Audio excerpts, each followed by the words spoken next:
Est-ce qu'il y a un bonjour ou quelque chose ou... Comment tu commences? Je vais gérer. C'est moi qui gère les intros parce que je sais que c'est pas... Les invités sont pas toujours à l'aise à faire. Très bien. Sinon je fais un Shifumi des fois. Comme ça met la personne dans l'embarras, il peut pas choisir genre s'il fait l'intro ou pas. Tu m'étonnes. Et non, du coup c'est cool de t'avoir sur le podcast.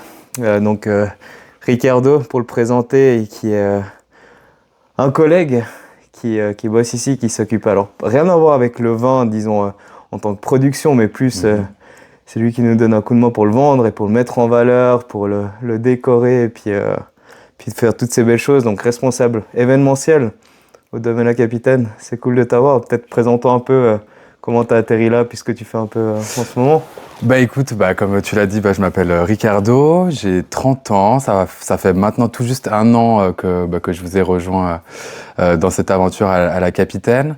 J'ai fait pas mal de choses auparavant, mais plus ou moins en lien avec ce que je fais maintenant, donc l'événementiel. J'ai commencé dans l'hôtellerie en tant que gouvernant d'étage. Ensuite, j'ai fait chef de rang dans des bars, dans des hôtels sur Genève. Après, j'ai quitté le monde de l'hôtellerie pour aller dans le milieu de la nuit, dans l'événementiel justement. Suite à ça, je suis passé fleuriste et ensuite, je vous ai rejoint ici à La Capitaine directement en tant que responsable événementiel. Ouais, donc plein de trucs différents. Plein de cordes à mon arc. Et puis, question bête, mais vigneron, ou je dirais le monde du vin, a quand même une image. Moi, de l'extérieur, je vois mes potes, c'est un peu les vieux gars qui sont dans les carnots, les tracteurs. Puis quand on te dit, nous, on fait de l'événementiel, comment, sans connaître le domaine, sans avoir vu des photos, qu'est-ce que tu t'attendais un peu? Ou tu avais peut-être déjà vu les photos, tu connaissais déjà? Je connaissais pas du tout le domaine. Honnêtement, j'ai découvert... Alors, je connaissais la bouteille bleue, mais du coup, je savais pas que c'était là. Pour dire la vérité, c'est quand je venais en entretien qu'un ami à moi m'a dit « Ah, mais c'est les bouteilles bleues ». J'ai dit « Ah, écoute, je savais pas. Honnêtement, je savais pas du tout que c'était ici. Je pensais que c'était, je sais pas où, mais pas ici, en tout cas dans la région. Du coup, je me suis perdu.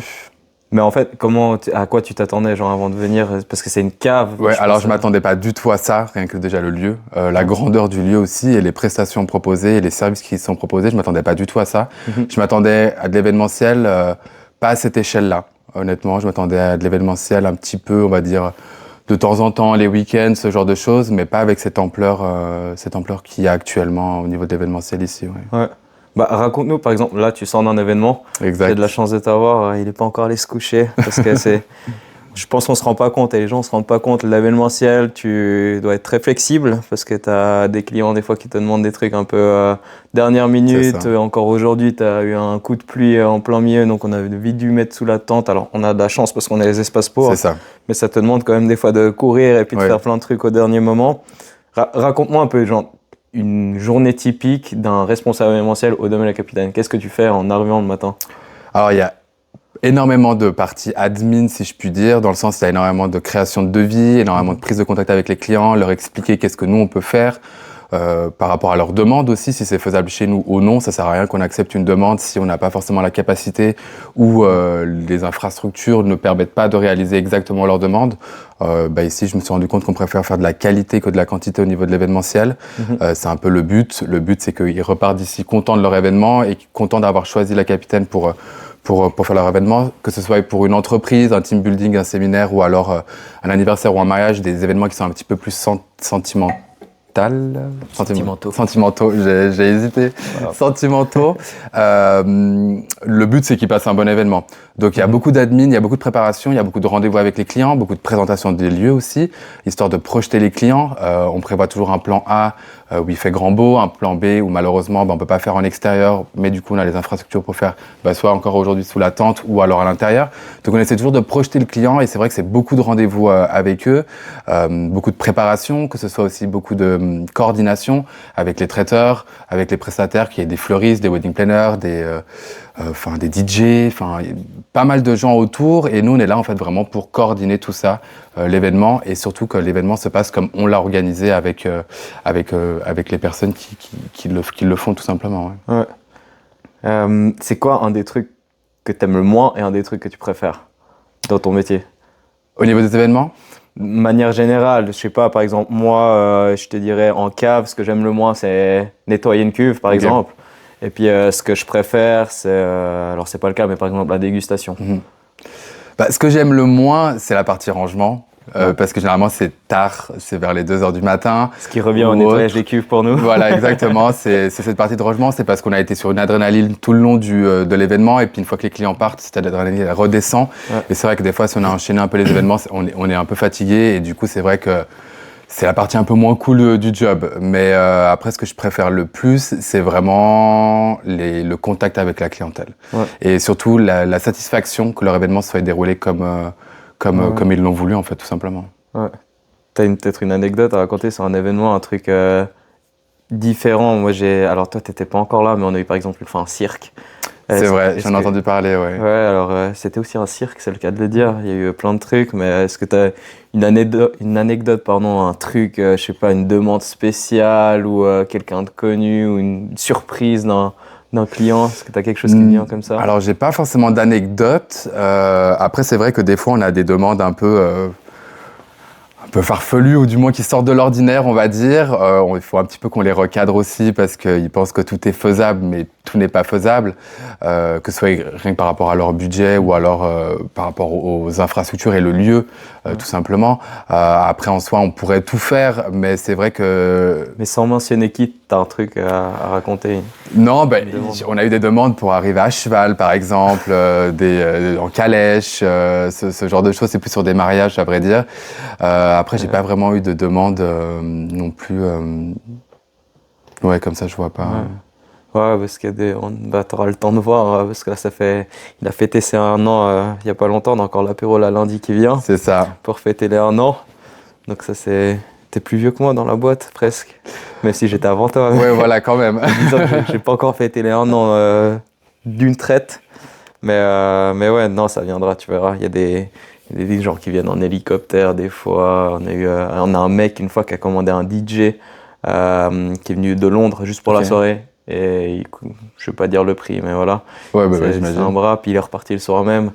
Non, il y a eu des trucs marrants, des feux d'artifice, Donc voilà, mais t'as plein de trucs qui vont faire. Et puis, du coup, au niveau des événements, t'as quoi comme type d'événement? Quelle taille? C'est quoi qui vient le plus souvent vers toi pour un domaine viticole?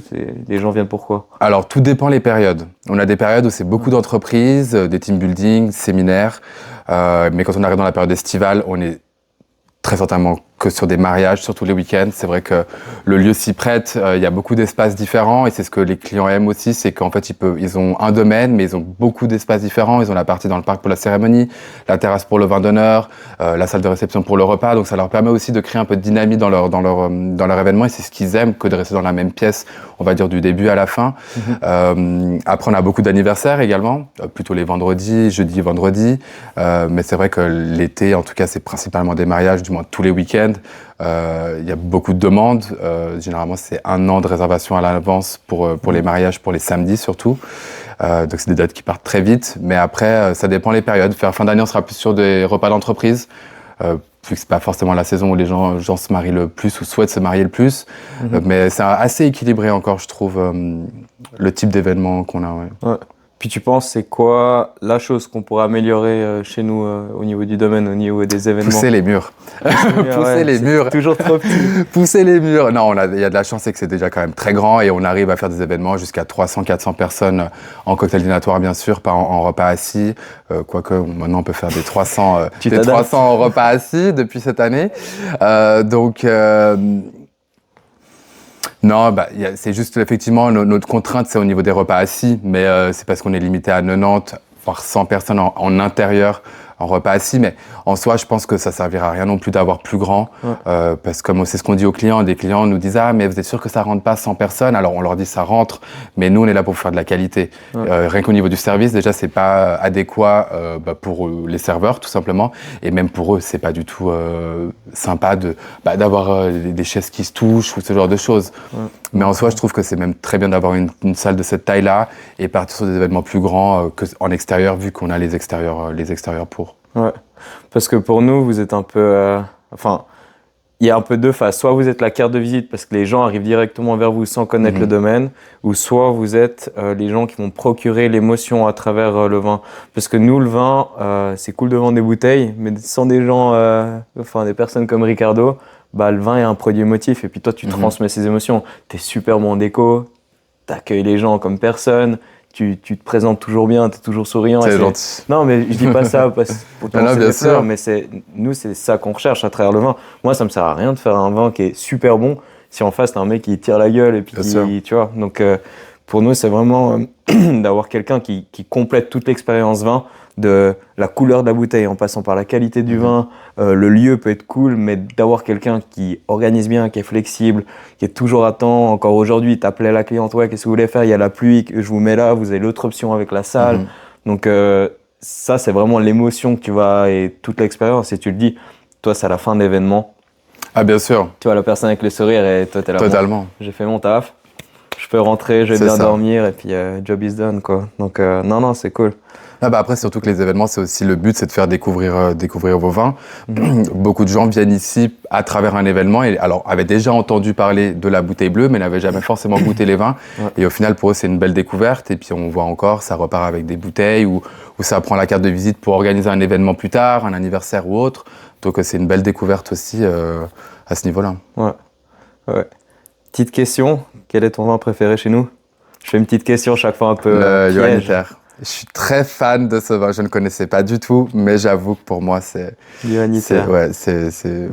mon best-seller à moi, on va dire. Ok, alors je te donnerai une bouteille de Johanniter en partant. Non, franchement, je sais pas, j'aime beaucoup. Je trouve qu'il s'accorde avec beaucoup de choses, que ce soit même juste à l'apéro ou en repas, type fondu ou autre. Je trouve que c'est vraiment une belle combinaison. Nickel, merci. Avec plaisir, merci à toi, Yann. À bientôt. À bientôt.